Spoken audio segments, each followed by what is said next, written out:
اللہ الرحمن الرحیم۔ السلام علیکم ورحمۃ اللہ وبرکاتہ۔ عزیز طلبہ، امید ہے بخیر و عافیت ہوں گے۔ تفسیر جلالین سورۃ الانعام سبق نمبر 265 کے ساتھ آپ کے سامنے حاضر ہیں۔ عزیز طلبہ، کا سبق انشاءاللہ قل لا اقول لکم سے لے کر آیت نمبر 53 بالشاکرین تک ہوگا۔ تو آئیے عزیز طلبہ سبق کی ابتدا کرتے ہیں۔ اعوذ باللہ من الشیطان الرجیم، بسم اللہ الرحمن الرحیم۔ قل لا اقول لکم عندی خزائن اللہ۔ ترجمہ دیکھیے، اے پیغمبر ان سے کہیے کہ میں تم سے یہ نہیں کہتا کہ میرے پاس اللہ کے خزانے ہیں۔ ولا اعلم الغیب، اور نہ میں غیب کا پورا علم رکھتا ہوں۔ ولا اقول لکم انی ملک، اور نہ میں تم سے یہ کہتا ہوں کہ میں فرشتہ ہوں۔ ان اتبع الا ما یوحى الی، میں تو صرف اس وحی کی اتباع کرتا ہوں جو مجھ پر نازل کی جاتی ہے۔ قل هل يستوي الاعمى والبصير، کہو کہ کیا ایک اندھا اور دوسرا بینائی رکھنے والا دونوں برابر ہو سکتے ہیں؟ افلا تتفکرون، پھر کیا تم غور و فکر نہیں کرتے؟ جس طرح نبی کریم صلی اللہ علیہ وسلم کفار مکہ کے سامنے آپ صلی اللہ علیہ وسلم نے بے شمار معجزوں کا ظہور کیا تھا۔ آپ علیہ الصلوۃ والسلام کی زندگی میں بے شمار معجزات کا ظہور ہوا تھا۔ مثلا آپ یتیمی کے حالت میں دنیا میں تشریف لائے، آپ کے والد کا پہلے انتقال ہو چکا تھا، آپ بالکل ان پڑھ اور امی تھے، یہ ایک معجزہ تھا، اور آپ ایک ایسے علاقے میں پیدا ہوئے جہاں کوئی عالم ہی نہیں تھا، یعنی بہت کم لوگ لکھنا پڑھنا جانتے تھے، اور اسی امی ہونے کی حالت میں 40 سال تک اہل مکہ میں رہے۔ پھر اچانک سے نبی صلی اللہ علیہ وسلم کی زبان مبارک سے ایسے حکیمانہ کلام جاری ہوا، تو جو کہ ایک چیلنج تھا، تو یہ ایک بڑا معجزہ تھا۔ تو گویا آپ علیہ الصلوۃ والسلام کی زندگی کا ہر دور اور ہر دور میں جو آنے والے عظیم واقعات ہے، تو ہر ایک واقعہ مستقل معجزہ تھا۔ پھر بھی کفار قریش اپنی خواہش کے مطابق معجزات طلب کیا کرتے تھے، تو ان کے عموماً 3 مطالبے ہوتے تھے۔ پہلا مطالبہ ان کا ہوتا تھا کہ اگر آپ واقعی رسول ہیں تو معجزہ کے ذریعے ہمارے لیے دنیا کے جو خزانے ہیں نا وہ جمع کر کے ہمیں دے دیں۔ یعنی گویا پہلا سوال ان کا یہ تھا کہ اگر آپ رسول ہیں تو رسول کو تو بہت زیادہ امیر ہونا چاہیے، تو اسی کا جواب دیا قل لا اقول لکم عندی خزائن اللہ، اور یہ مرتب ہے گزشتہ جو آیت گزری ہے وما نرسل المرسلین الا مبشرین ومنذرین، کہ رسالت کا اصل مقصد تبشیر اور انذار ہے، خزانے جمع کرنا نہیں ہے، اسی کے اوپر مرتب ہے۔ تو جو ان کا مطالبہ تھا کہ آپ ہمارے لیے دنیا کے خزانے جمع کر کے لائے، تو آپ نے فرمایا، اللہ تعالیٰ نے فرمایا ان سے کہہ دیجئے کہ میرے پاس تو وہ والے خزانے نہیں ہیں، اللہ تعالیٰ کے خزانے نہیں ہیں، یعنی یہ میرا کام نہیں ہے، میرا کام تو تبشیر اور انذار ہے۔ قل لہم، آپ کہہ دیجئے ان سے، لا اقول لکم، نہیں کہتا میں تم سے عندی خزائن اللہ، کہ میرے پاس اللہ تعالیٰ کی خزانے ہیں، التی منہا یرزق، وہ جس میں سے رزق دیا جاتا ہے۔ خزائن اللہ سے کیا مراد ہے؟ خزائن اللہ سے مراد دنیا کی یعنی جو بھی چیزیں اس میں آ سکتی ہے وہ مراد ہو سکتا ہے۔ بعض حضرات نے خزائن اللہ سے کچھ اشیاء کے نام بھی لکھیں کہ یہ مراد ہو سکتا ہے، لیکن عمومی اشیاء مراد ہے، خزائن سے مراد۔ تو اس میں واضح طور پہ بیان فرمایا کہ جو تم مجھ سے مطالبہ کرتے ہو کہ احد کے پہاڑ کو سونے کا بنا دو، میں یہ نہیں کر سکتا۔ تو جیسے دوسری جگہ پر بھی آتا ہے نا، لولا نزل هذا القرآن على رجل من القريتين عظيم، کسی مالدار آدمی پر یہ قرآن کیوں نازل ہوا؟ اور سورۃ زخرف میں بھی آتا ہے فلولا القی علیہ اسورۃ من ذهب، اس پر سونے کے کنگن اس کو کیوں نہیں پہنائے گئے، یعنی یہ مالدار کیوں نہیں، یہ خلاصہ سوال کا یہ تھا۔ تو جواب اس مطالبے کا خلاصہ یہ تھا، تو اس کا جواب یہاں دے دیا۔ ولا اعلم الغیب، اور میں غیب کو نہیں جانتا، یہ ان کی دوسرے مطالبے کا جواب ہے کہ اگر یہ رسول ہوتا تو ہمیں ملک شام کے میوہ جات کے نرخ بتا دے، وہ شام سے، کیونکہ یہ شام میں تجارت کرتے تھے۔ تو ان کا مطالبہ یہ تھا کہ اگر آپ رسول ہیں تو رسول تو ظاہر ہے غیب کی باتیں جانتا ہوگا، کیونکہ جب رسول ہے تو وہاں چونکہ کاہنوں کا زمانہ تھا تو ان کے ذہن میں یہ بات فوراً آئی کہ جب رسول ہے تو پھر غیب کی باتیں بھی جانتا ہوگا۔ تو کہتے تھے کہ ہمارے لیے شام کے میووں کے ریٹ بتا دو ابھی، تاکہ ہم اپنی تجارت میں نفع کر سکیں. تو آپ نے فرمایا کہ میں غیب، ایسی غیب کی باتیں میں نہیں جانتا، صرف وہی جانتا ہوں جو میری طرف وہی کی جاتی ہے. یعنی غیب کا علم تو صرف اللہ ہی کو ہے، وہ جس کو جتنا چاہے عطا فرما دے. اور یہ جو علم غیب کا علم ہے یہ نبوت اور رسالت یا عند اللہ مقبولیت کے لیے کوئی شرط نہیں ہے، یعنی یا نبوت کے لیے شرط ہے، نہ رسالت کے لیے شرط ہے، نہ یہ کہ عند اللہ مقبول ہونے کے لیے یہ شرط ہے. جی ولا انی، اور نہیں جانتا میں عالم الغیب، غیب کو بھی. ما غاب عنی، جی الغیب سے کیا مراد ہے؟ ما غاب عنی، جو مجھ سے غائب ہے، یعنی جو میرے سامنے نہیں ہے. ولم یوحی الی، اور نہ جو میری طرف جس کی وحی کی گئی ہے. اب یہ علم غیب کے بارے میں مختصر سا ہم بتا دیتے ہیں کہ اہل سنت والجماعت کا عقیدہ ہے کہ رسول اللہ صلی اللہ علیہ وسلم کو اللہ تعالیٰ نے ساری مخلوق سے زیادہ علم دیا، اور علوم غیبیہ کا آپ کے برابر مخلوق میں سے کسی کو بھی علم نہیں دیا. اور آپ کا علم تمام اولین، یعنی پہلے جتنے لوگ گزرے ہیں، اور تمام آخرین سے آپ کا علم سب سے زیادہ ہے. اور یہ علم آپ کو اللہ تعالیٰ نے دیا، جس سورہ آل عمران میں وَمَا كَانَ اللَّهُ لِيُطْلِعَكُمْ عَلَى الْغَيْبِ وَلَكِنَّ اللَّهَ يَجْتَبِي مِن رُّسُلِهِ مَن يَشَاءُ. لیکن ایک بات مد نظر رہے کہ تمام کائنات اور کائنات کے علاوہ جو اور علم ہے، یہ تمام علم محیط ہونا یہ صرف اللہ تعالیٰ کی صفت ہے. اس لیے علی الاطلاق عالم الغیب کہنا یہ صرف اللہ تعالیٰ کی صفت ہے. وہ عالم الغیب بھی ہے اور عالم الشہادہ بھی. جی ولا اقول لکم انی ملک، اور میں یہ نہیں کہتا کہ میں فرشتہ ہوں. ولا اقول، یہ ان کا جو ایک اور مطالبہ تھا کہ یہ رسالت فرشتے کو کیوں نہیں دی گئی، یا جیسے کہ وہ کہا کرتے تھے نا مال ھذا الرسول یاکل الطعام ویمشی فی الاسواق، کہ یہ تو کھاتا پیتا ہے، بازاروں میں گھومتا پھرتا ہے، یہ کیسا رسول ہے؟ اس کو تو فرشتے کی طرح ہونا چاہیے تھا، کھانا پینا تو نہیں ہونا چاہیے تھا اس کے لیے. تو فرمایا کہ میں فرشتہ نہیں ہوں، میں تو بشر ہوں. اور اللہ تعالیٰ کی حکمت بھی اسی میں ہے کہ انسانوں کا نبی انسان ہی سے ہو، کہ وہ انسانوں کے ساتھ گل مل کر ان کے حاجات اور صفات کو جان کر احکام سکھائے، اپنے قول سے بھی تربیت کرے اور اپنے عمل سے بھی. آگے فرمایا نتبع الا ما یوحی الی، ان ما کے معنی میں ہے اتبع. اچھا ولا اقول لکم انی ملک، اور میں یہ نہیں کہتا کہ میں فرشتہ ہوں، من الملائکۃ، یعنی فرشتے میں سے کوئی فرشتہ ہوں. ان اتبع الا ما یوحی الی، میں صرف اس کی اتباع کرتا ہوں جو میری طرف وحی کی جاتی ہے. جی ان ما کے معنی میں ہے. اچھا میرے پاس خزانے بھی نہیں ہے، میں غیب کو بھی نہیں جانتا، میں فرشتہ بھی نہیں ہوں، پھر کیا؟ اب اصل بات آپ بتا دیجئے کہ میں تو صرف وحی کی اتباع کرتا ہوں، یعنی جو میری طرف وحی کی جاتی ہے میں وہی الہی کا بندہ ہوں. حکم الہی جو ہوتا ہے میں اس پر عمل کرتا ہوں، اور تمہیں بھی وہی بتاتا ہوں. قل هل يستوي الاعمى والبصير، آپ ان سے کہہ دیجئے کہ کیا بینا اور نابینا برابر ہو سکتے ہیں؟ برابر نہیں ہو سکتے.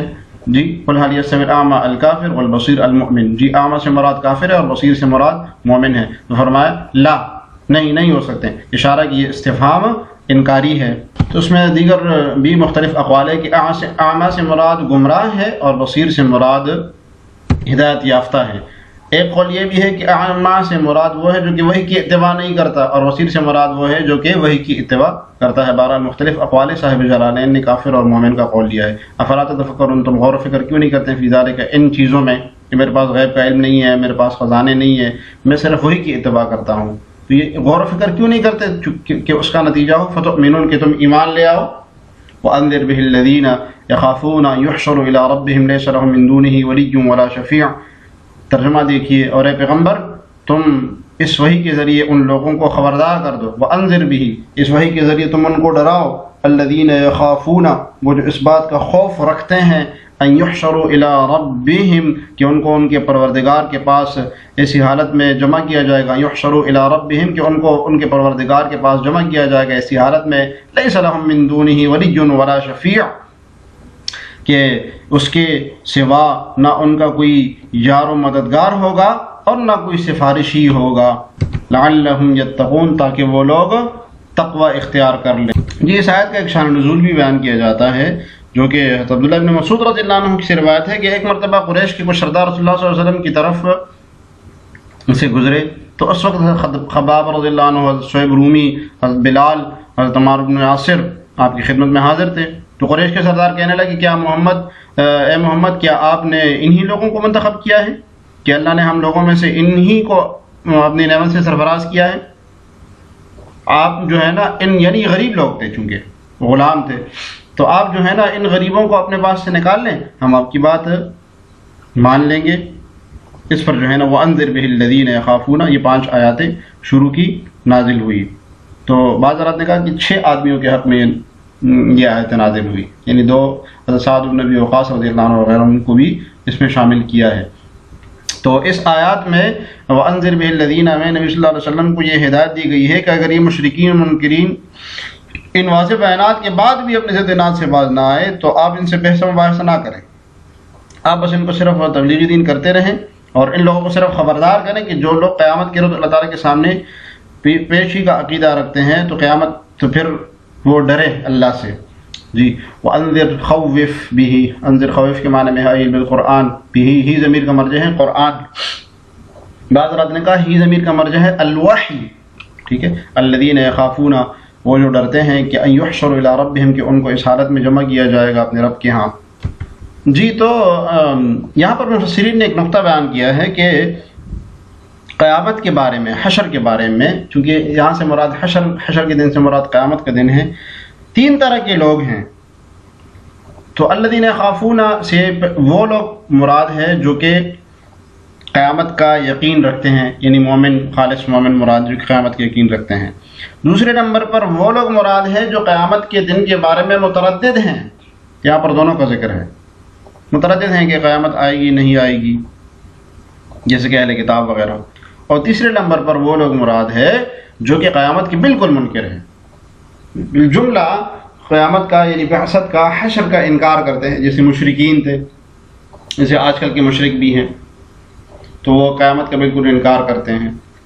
تو یہاں پر تینوں کا ذکر ہے. تینوں کو ڈرائیں، تینوں کو ان سے ڈرائیں کہ جس دن ان کو جمع کیا جائے گا اس حالت میں کہ لیس لہم من دونہ ای غیرہ، فی ضمیر کا مرجع کہ نہیں ہوگا اللہ تعالیٰ کے سوا ولی، کوئی مددگار، ینصرہم جو ان کی مدد کرے، صفت کا بیان ہے. ولا شفیع، اور نہ کوئی شفاعت کرنے والا، یشفع لہم جو شفاعت کرے ان کے لیے. ٹھیک ہے، انسان جب پر برا وقت آتا ہے تو کوئی اس کا مددگار ہوتا ہے، مدد کر رہا ہوتا ہے، یا یہ کہ اگر کہیں پھنس جاتا ہے تو کوئی شفاعت کرنے والا ہوتا ہے.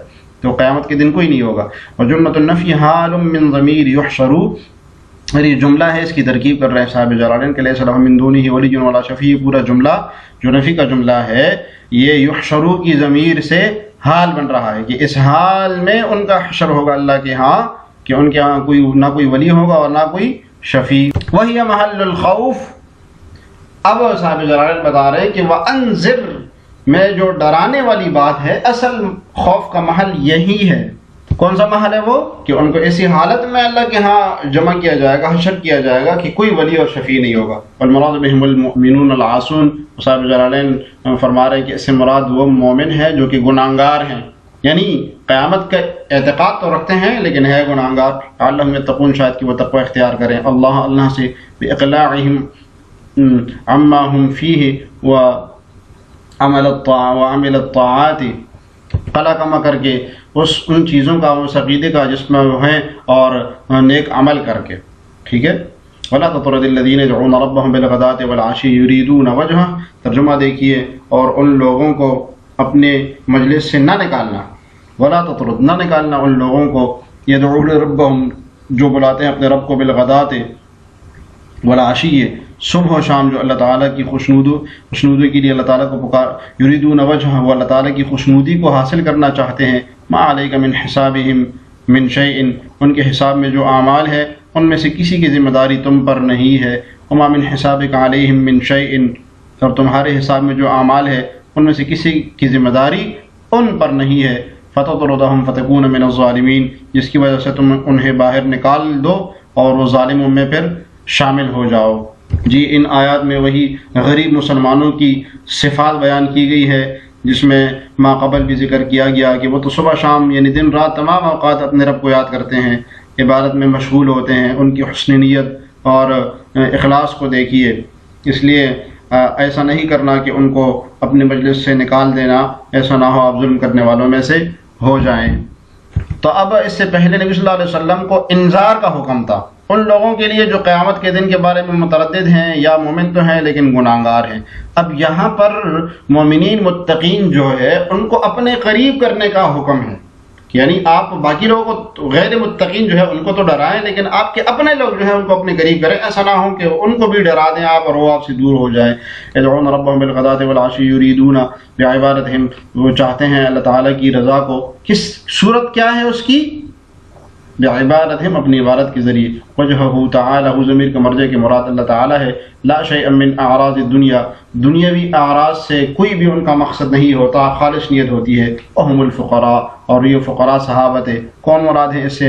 حضرت صہیب رضی اللہ عنہ، حضرت بلال رضی اللہ عنہ، حضرت عمار بن یاسر رضی اللہ عنہ۔ وکان المشرکون طعنوا فیہم، شان نزول کی طرف اشارہ ہے۔ وانذر به الذین، یہ دونوں آیاتوں کی شان نزول کی طرف اشارہ ہے۔ ولا تطرد الذین، دونوں آیاتوں کہ مشرکین طعنوا فیہم، ان لوگوں کے متعلق، ان فقراء صحابہ کے متعلق طعنہ دیا کرتے تھے۔ وطلبوا، اور مطالبہ کرتے تھے، ان یطردہم، کہ وہ ان کو اپنے مجلس سے دور کر دے، لیجالسوا، تاکہ یہ بیٹھ جائیں، مشرکین بیٹھ جائیں۔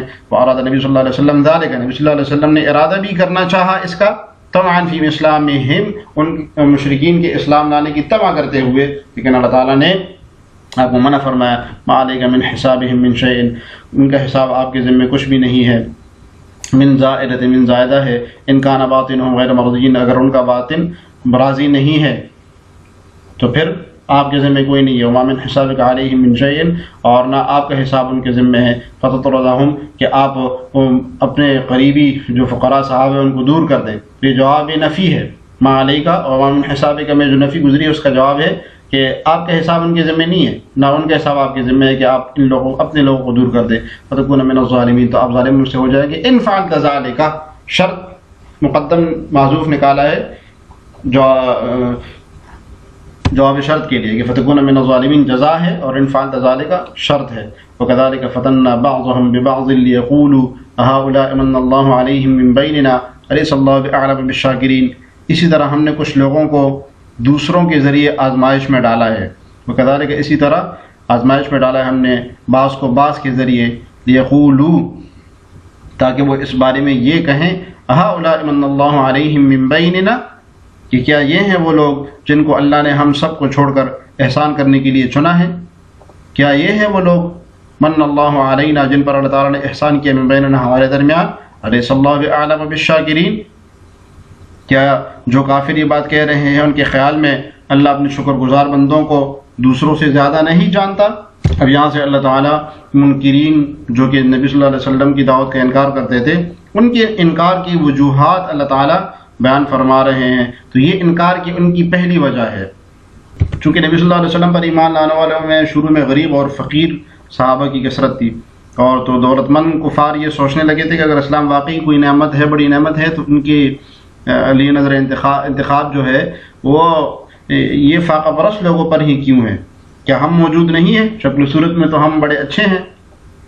اسی اللہ تعالیٰ نے فرمایا کہ ہم بعض کو بعض سے آزماتے ہیں۔ وَكَذَلِكَ فَتَنَّا ابْتَلَيْنَا بَعْضَهُمْ، کے بعض کو بعض بعض سے، اَيْ الشَّرِيفُ بِالْوَضِيعِ، یعنی شریف آدمی کو وضیع آدمی سے، جو شریف نہ ہو اس کے ذریعے سے آزماتے ہیں۔ وَالْغَنِيُّ بِالْفَقِيرِ، اور غنی کو فقیر کے ذریعے، یعنی دونوں کو ملا لیتے ہیں۔ بِأَنْ قَدَّمْنَاهُ بِالسَّبْقِ إِلَى الْإِيمَانِ، کہ ہم نے اس فقیر کو مقدم کر دیا ایمان لانے میں، سبقت دے دی اس کو۔ تو اب وہ غنی کی آزمائش ہے اس میں کہ فقیر پہلے کیوں چلا گیا، اس کو پہلے ایمان کیوں ملا۔ یقول، تاکہ یہ کہے الشرفاء والاغنیاء، یہ شریف لوگ اور اغنیاء جو ہیں، یہ اغنیاء لوگ جو انکار کرنے والے ہیں، یعنی جو نہیں مانتے ہیں، یہ کہیں ہؤلاء الفقراء، کیا یہ فقراء وہی ہے کہ اللہ تعالیٰ نے ان پر احسان کیا ہمارے درمیان بالہدایت، ان کو ہدایت دے کر۔ ای لو، حاصل معنی لو کان ما ہم علیہ ہدی ما سبقونا الیہ، کہ اگر یہ ہدایت پر ہوتے تو ہم سے پہلے نہیں جاتے، ہدایت سب سے پہلے ہمیں ملتی، ہم سے سبقت نہیں کرتے۔ تو اللہ تعالیٰ نے رد میں فرمایا الیس اللہ باعلم بالشاکرین، کہ اللہ تعالیٰ شکر کرنے والے اپنے بندوں کو نہیں جانتا جو اس کے شکر کرتے ہیں۔ فیہدیہم، کہ ان کو ہدایت دے دے، یعنی یہ لوگ تو شکر کرنے والے تھے۔ صاحب جلالین نے کہا بلا، میں اشارہ ہے کہ یہ استفہام انکاری ہے کہ اللہ تعالیٰ اپنے شکر کرنے والے بندوں کو جانتے ہیں، اس لیے تو ان کو ہدایت دیتے ہیں۔ یہ جس طرح آج کا سبق ہونے قل ارأیتم ان اخذ اللہ سے لے کر آیت نمبر 53 بشاکرین تک پڑھا۔ دعا ہے کہ اللہ تعالی ہمیں تفسیر جلالین پڑھنے سمجھنے اور اس پر عمل کرنے کی توفیق عطا فرمائے۔ السلام علیکم ورحمۃ اللہ وبرکاتہ۔